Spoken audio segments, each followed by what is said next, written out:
Hi, folks. It's Becky with New Hampshire Audubon. I think we're connected here. Welcome. Uh, we are going to be having a live Facebook, giving you tips and answering questions on how to get started with birding. For those of you who have seen some of my live Facebooks, you know I often have technical difficulties. So if someone can let me know that you can hear and see me, that would be great. It's always nice to know that my voice is coming through. So I very much appreciate any comments letting me know things are working. Thanks. So again, it's Becky with New Hampshire Audubon. I am here to answer your questions about how to get started birding. And I'm also going to give you a few tips as we go along. Candy, thanks for the hi. I'm assuming that means that you can hear me, but please let me know everything's going okay. Thanks. So with COVID-19, birding has seen a jump in popularity. It's a great activity to do. You can get outside and social distance and enjoy watching birds and seeing them and learning about them and learning to identify them. Thank you, Candy. Glad to know everything's going okay. All right, welcome. It's Becky with New Hampshire Audubon, and happy to answer any of your questions. Feel free to send them on in. But I'll start with talking about a few tips of how to get started with birding. If you're new to birding, what you need to do, or what's the best thing to do to really kind of start to get familiar with the birds around you. So there are a couple of things that are really they're pretty essential to have to get started. And the first is a pair of binoculars. You can see birds with your naked eyes, and some of them, if you've got a feeder right up close to your window, you can see without binoculars. But in general, binoculars are really helpful to have. So, what kind of binoculars do you get? Well, I have two general recommendations for folks. The first is that with binoculars, you get what you pay for. The more you pay, the higher the quality of the glass and the binocular will be. So set your budget and spend as much as you can on them. Don't look for the cheapest pair. Look for the pair that's within your budget range. And the second is try the binoculars first. Try and go to a store somewhere that has a variety of different binoculars that you can look through. If you're on a birding field trip, you can also try friends' binoculars and see how you like them. Some binoculars fit people's eyes, some don't. I've gotten a number of pairs of binoculars, and when I look through some, I just can't get them close enough to fit my eyes right. I wear glasses, so I need ones that have fold down eye cups or ones that some of them they screw down lower so that I can use my binoculars with my eyeglasses. I used to bird by lifting up my binoculars, my eyeglasses, and putting my binoculars. Um, I did it. I really don't recommend it. It's much better to put the binoculars to your glasses. I resisted for a long time, and once I changed, I was really happy that I did. So you want to get a pair of binoculars that you feel comfortable with, that fit your eyes, that you can focus easily and well. When you look at binoculars, there's usually a couple different numbers, like 8 by 40 or something like that. The first number is the magnification. And for birding, 7 or 8 power, that first number is usually the best power for most people. Some people really like 10 power, and they're great, but they magnify your shakes also. So you get the higher magnification, but your movement gets magnified too. So some people don't like them for that reason. I have an 8 power pair of binoculars. I've had 9 power and I've had 10 power. Um, but at the moment, I really like my 8 power. The second number is the size of the objective lens, but the way to think about it is it's kind of a measure of light gathering ability. So the higher that number, the more light the binocular will let in. So something like an 8 by 50 will let in a lot of light, but it will also be big because you've got a bigger objective. So it's kind of a compromise. And again, looking through different binoculars will really help you to do that. So that's one thing that I suggest that you get. And then another is a field guide, a bird book of some kind. There's a wide variety of them out there, but I strongly suggest getting one for the eastern US. When you're getting started birding, you don't want to be looking at birds that are only seen out west. It just confuses the picture. It makes it much harder to figure out what birds you've seen. So if you can get one for the eastern US, that's the best when you're getting started. You can have one for the whole US as a reference that you keep back at home when you want to look up something different or unusual. But for one that you want to carry with you and look at all the time, I'd suggest one for the eastern region. And then a lot of people have questions about, do I go for photos or for drawings? And I am much the fan of drawings. Photos have gotten a lot better recently, but they sometimes present the bird in a particular light or in a particular plumage, whereas drawings and illustrations provide sort of the ideal picture of the bird and give a way to point out the different field marks. So those are a couple of tools of the trade, so to speak, to get started birding. And once you've got those, then the best thing to do is start looking at birds. Again, this is Becky with New Hampshire Audubon, and if you have any questions, please feel free, don't hesitate to send them on in.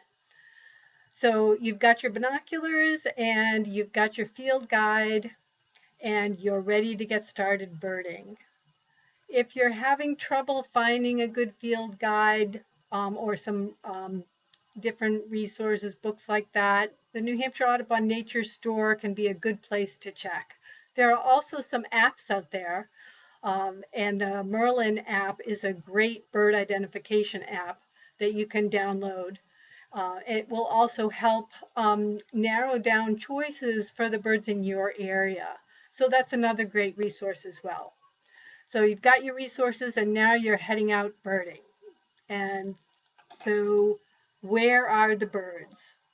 Well, the first thing I suggest is to look at birds in your backyard.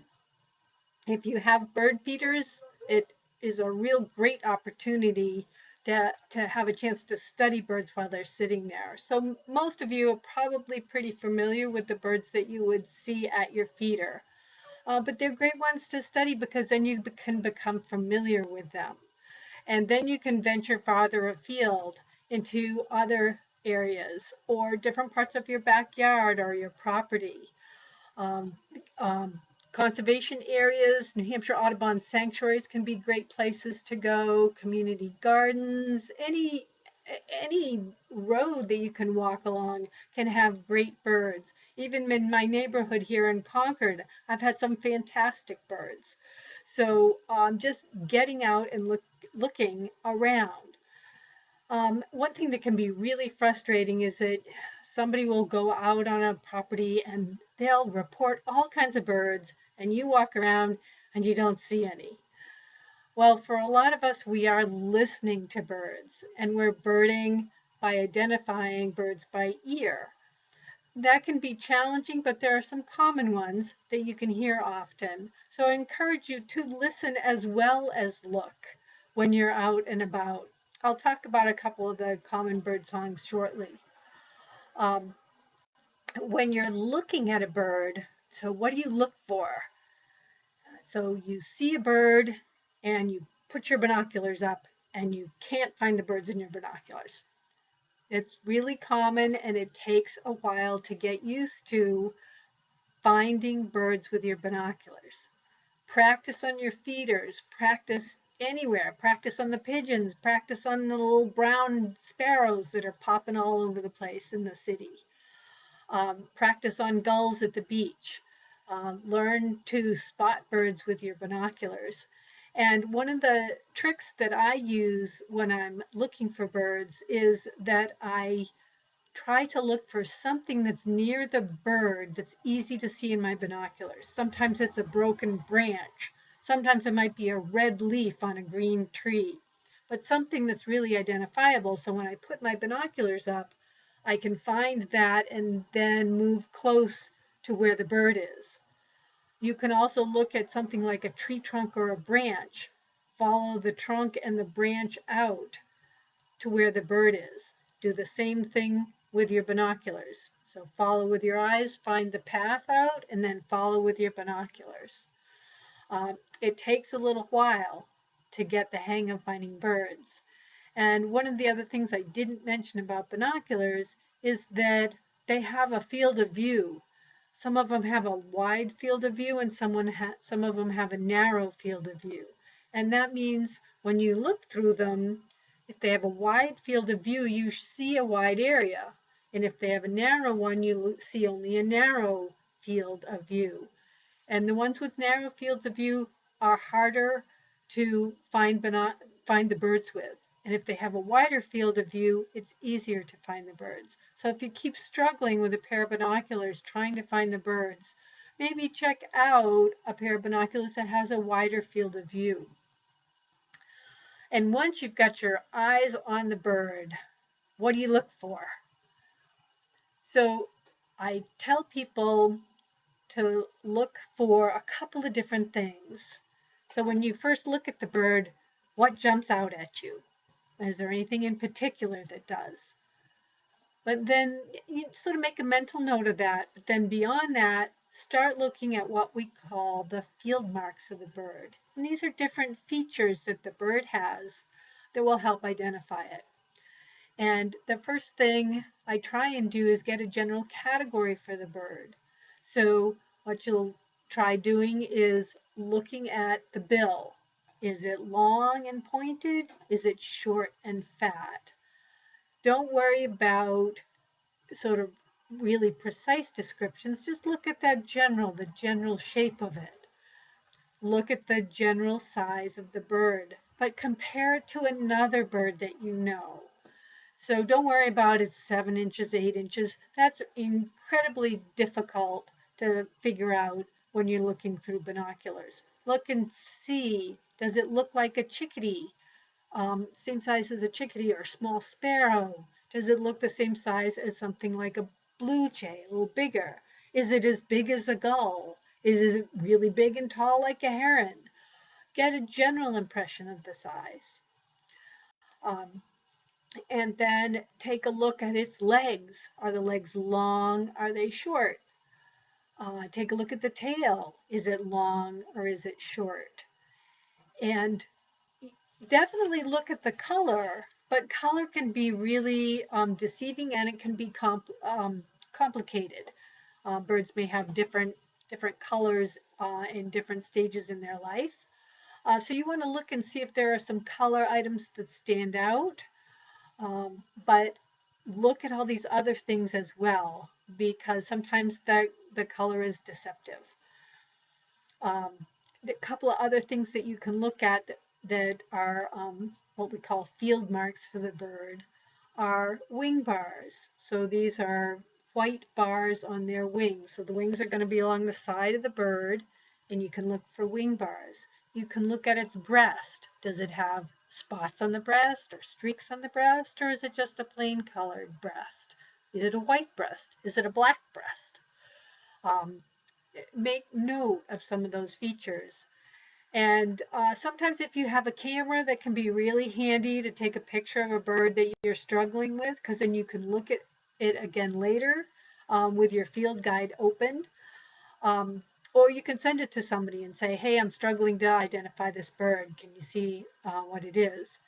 And even birds with, even photos that are poor can help identify a bird. And the other thing that people often get caught up doing is they'll look at the bird and then look at their field guide right away. And then they look back up to check something and the bird is gone. So the best thing to do is watch the bird while you can see the bird and try and get all the features of it into your mind. If you need to, jot them down real quickly. I carry around a notebook that I write down the different birds that I see, and that's someplace that I can make little notes about what I see on a particular bird if I'm not sure what it is, or if I think it might be unusual and I need to document what I'm seeing. So you can try making these little notes. And after the bird is flown, open up your field guide and see if you can locate it. Now, how do you figure out what the general category of the bird is? Well, there'll be the small birds, tall birds, bigger birds. Sometimes you can get clues from birds on what the bird was doing. So the easiest thing to think about with that is there's a bird paddling around on the water.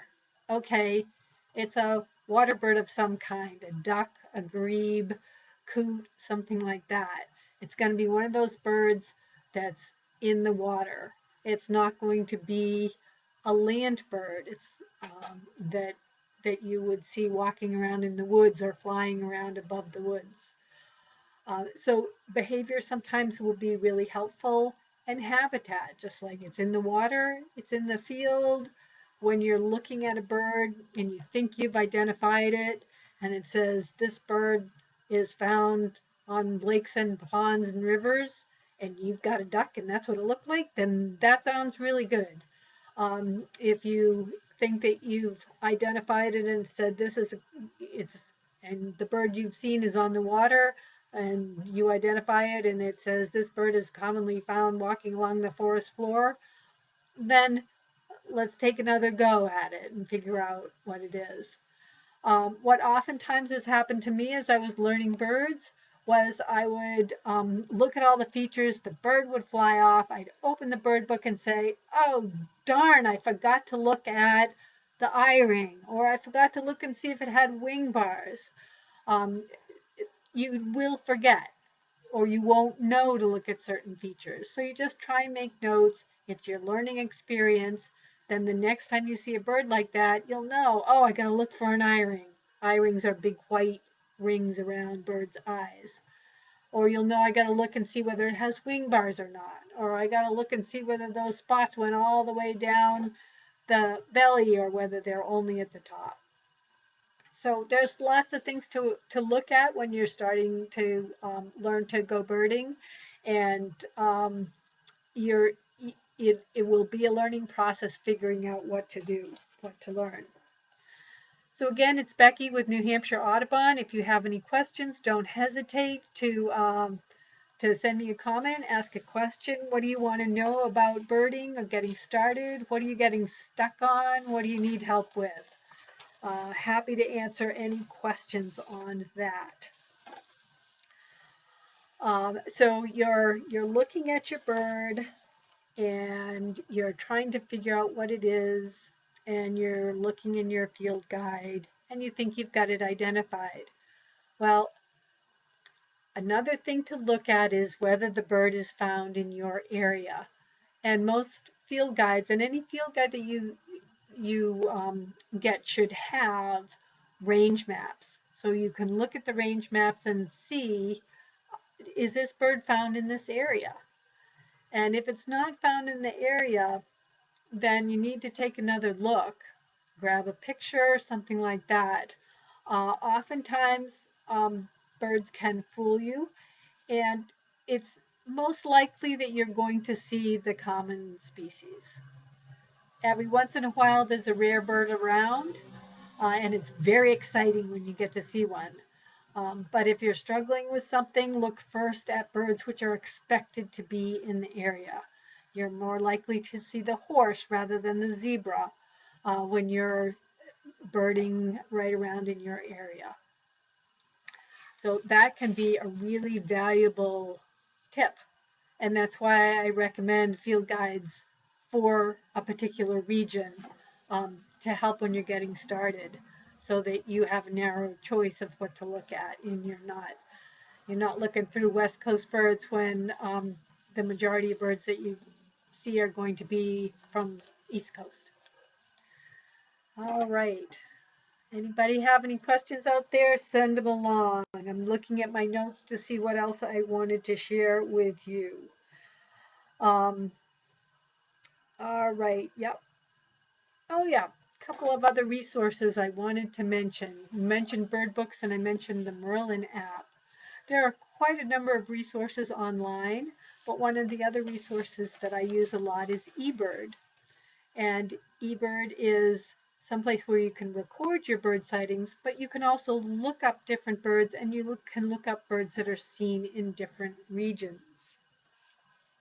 As you get more familiar with the birds in your area and you branch out a little bit more, you'll start to see different species.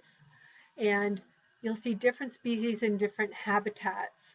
And that can be real clues into helping you identify the birds in the different habitats. I also wanted to mention, and I mentioned it earlier, that there are lots of bird sounds out there. And there are songs, birds sing songs to advertise their territory and to attract a mate. And their songs tend to be pretty unique. They can be very difficult to identify, but there are some that are really common, and it's kind of fun to learn the most common ones. So a couple of them that are very common for us are oven birds, which are in the woods, and they are one of our warblers. So they're insect eaters, and they return in May, and they start singing, and they have a really loud song, teacher, teacher, teacher, teacher, teacher, and it gets louder as it goes along. So if you've walked in the woods, you have undoubtedly heard an ovenbird and just haven't known what it was. Another really classic song is the White-Throated Sparrow, which sings on Old Sam Peabody, Peabody, Peabody. It's a very clear whistle. Other folks say, oh, sweet Canada, Canada, Canada. And it's a common bird of the mountains and the North Country. And if you've done any hiking up in the White Mountains, you've definitely heard the White-Throated Sparrow. In the wintertime, they abandon their breeding habitat in the high elevations in the mountains and farther north, and we may see them at our feeders. But that's a time when they're not making their songs, they're not singing, so you don't get to hear them then, unfortunately. So a couple of songs. So there are some common songs that you can learn in your area. There's a cardinal singing outside my window right now. And chickadees have their chickadee-dee-dee-dee call. They can be a fun one to learn as well. So don't totally abandon birdsong and think, oh, I can never learn that, because you can probably learn some songs. And one of the things that can be really helpful is to go out with an experienced birder. And New Hampshire Audubon offers field trips uh, for all kinds of different birders, different levels. Anybody is welcome on any field trip. And it's a great way to meet other birders, but also a great way to get experienced with identifying some birds. So I see a question from Brad. Let me look. I own a pair of 8x42s of low-end Bushnell binoculars. Okay, but I'd love them. I'm willing to spend a little more for a better pair. Any recommendations? Well, I like the 8x40s. That's actually what I have myself. I'd be tempted to look. Bushnell makes some good binoculars. Nikon does. Swarovski, um, what am I missing? There's another big one I'm missing. Swarovski and it'll come to me in a sec. Um, but what you might want to do, Brad, is go someplace where you can look at and look through some of the higher end binoculars. Zeiss is another one that's high end binoculars. Look through them and see what you think. If you've had your binoculars for a while, The technology keeps improving. The glass gets better, they have better coatings on the glass, and I have a pair of binoculars that belonged to my mother that was high end at the time that she bought it. It was top of the line. She was an avid birder, and they were great at that time. But things have changed so much that the coatings are better, the glass is better, and the newer binoculars are better than what she could buy at that time. That was 30 years ago. So I really like to suggest to people to look in binoculars beyond your price range to get an idea what it's like, and then back down to your price range and try the um, different types of binoculars in that price range. I don't have any one specific recommendation because some people like really small binoculars, some people like bigger ones in their hands, and as I mentioned before, sometimes the binoculars don't fit your face. And there was a pair of binoculars that I absolutely loved, top of the line, but it didn't fit my eyes. Fantastic pair, but I wouldn't have been happy using it. So my message is try it out. Go someplace that you can try it out. There are a couple of stores in New England that are birding stores that do carry a wide variety of binoculars. New Hampshire Audubon has some binoculars as well. So there are places that you can go to try some binoculars out.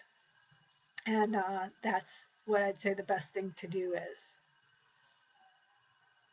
Um, there's another resource I wanted to mention for folks, and that's New Hampshire Bird Records. And it's a publication put out by New Hampshire Audubon. It's available by subscription, but we also have a website, www.nhbirdrecords.org. And it has all kinds of articles about birds and birding in New Hampshire.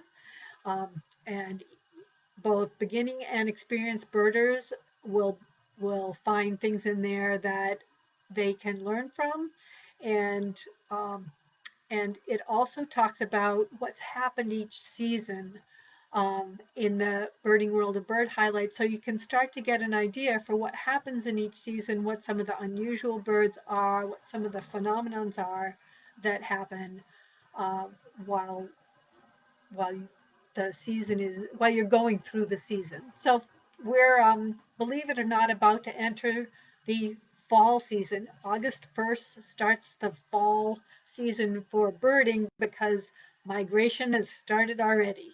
So August is begins a really heavy migration time, August, September, October, and into November. So that's our fall season. And if you go to the Bird Records website, during COVID-19, our archives are open. Anybody can go look at them. You can look at past issues and take a look at some of the articles from the season that we're going into right now, or the summer season. We're just finished wrapping that up with the end of July. So you can go there, take a look at some of the articles, what some of the things are in there, and it's a great resource for learning about birds and birding in New Hampshire. We also feature some places to go birding. So that can give you an idea of different, um, what you might see in different places throughout the state and what some of the good birding areas might be. Now, as you're out and about and looking for different birds and trying to learn more about birds, going to different places can expose you to different types of birds. So around Concord here, we have some fields. So we've got field birds and areas where there are shrubs, maybe under power lines or in the pine barrens, where we've got shrubland birds, and then we've got woodland birds. But we have no ocean birds. So there are birds that are found on the salt water that we seldom, if ever, see inland. So that can be another place to go to get experience with more birds. So going to a variety of different places can really help.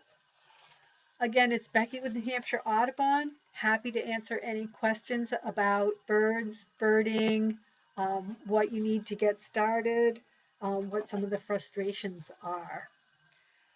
I want to mention Another piece of equipment that um, that can be really helpful when you're watching birds, but may not be something that everybody wants to get yet, but I have to mention it, and that's a spotting scope. So your binoculars may go up to 10 power. Your spotting scopes, these are telescopes, you look through them, put them on a tripod. They usually go from 20 to 65 or 70 power. So you can get a lot more magnification. And of course, they're more expensive, um, although sometimes the more expensive binoculars are more than a scope. But if you happen to be someplace where you do longer distance birding, and I think about the ocean with this, and I think about lakes. If you're if you live on a lake or you go to the ocean regularly and you see birds out on the water and you want to try and learn them, a scope is going to be really pretty essential. And you'll probably use it a lot too. Um, when you're on a lake and you see ducks out on the lake, binoculars are just not enough. And the scope will bring you up close to those birds and give you some fantastic views, and can be wonderful to have. So you may find that you use it as much as your binoculars if you're in a place where you're doing long distance viewing. And again, with scopes, same principle as with binoculars. Um, the the more you pay, the better quality that you get, um, and try them out. It, if you happen to go someplace, say there's a rare bird around, there's likely to be a lot of people with scopes, and they're usually happy to let you look through them. Maybe not during COVID-19, but at other times, happy to share scopes, and it can give you an idea what the different kind of scopes look like. And again, they may not be for everybody, but I find I use mine all the time now. I love having it, and it is great for the ocean and it's great for lakes, and looking long distance. It's also great for watching hawks and hawk migration in the fall. Um, Becky with New Hampshire Audubon, feel free to send any questions along. We'll be here for a few more minutes. Couple of other things that I want to mention. I briefly mentioned earlier that um, cameras or photos of birds can really help with identification. And so there are a number of point and shoot cameras, and even phones these days are taking great photos. So sometimes there are people who will bird with their camera and take pictures and then identify from the pictures. And there are several Facebook groups where you can post your photos, and there are a couple of New Hampshire groups. So you can explore those if you happen to be enjoying taking lots of pictures of birds. It can be a great and fun thing to do, and can be a helpful way to learn birds as well. All right. Anything else that I wanted to mention? I think I've covered most of the beginning basics. So I'll do just a quick little recap. Getting started birding. Your basic tools are going to be binoculars and a field guide. And then the biggest thing is just to get out there and start watching birds. Make note of the different features of the bird. See what you can find. And look at it as a learning experience. It will be frustrating at first, but you'll start to get to know the common birds in your yard, and then you'll start recognizing when something is different. You'll start learning what to look for, looking at the bill, looking at the looking for eye rings, looking for wing bars, color, pattern on the breast, pattern on the back, long tail, short legs, long legs. You'll start getting the general impression of a bird, and that will help you identify what category of bird it is. And then watch the behavior. Birds like eastern phoebes have a really classic behavior of wagging their tail, bounces up and down. And that can be something to really help you identify a bird. And there are a number of species that have things like that. So watch what they're doing. Where are they? Are they on the ground? Are they high up in a tree? it makes a difference. Some birds like to feed on the ground.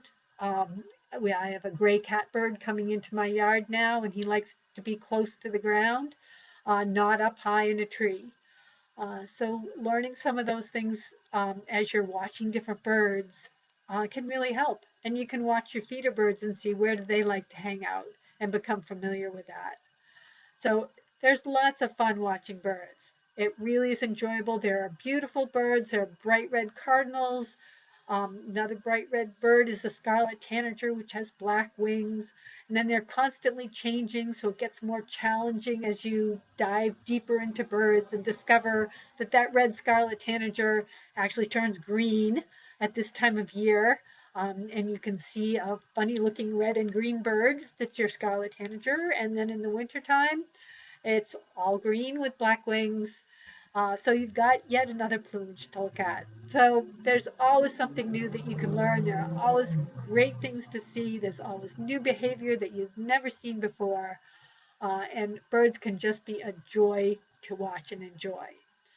So if you have any other questions, we have volunteer naturalists that help answer questions like this. So you can email a question to birdsetc, BIRDSETC at nhaudubon.org, and we're happy to help. Thanks so much for joining me.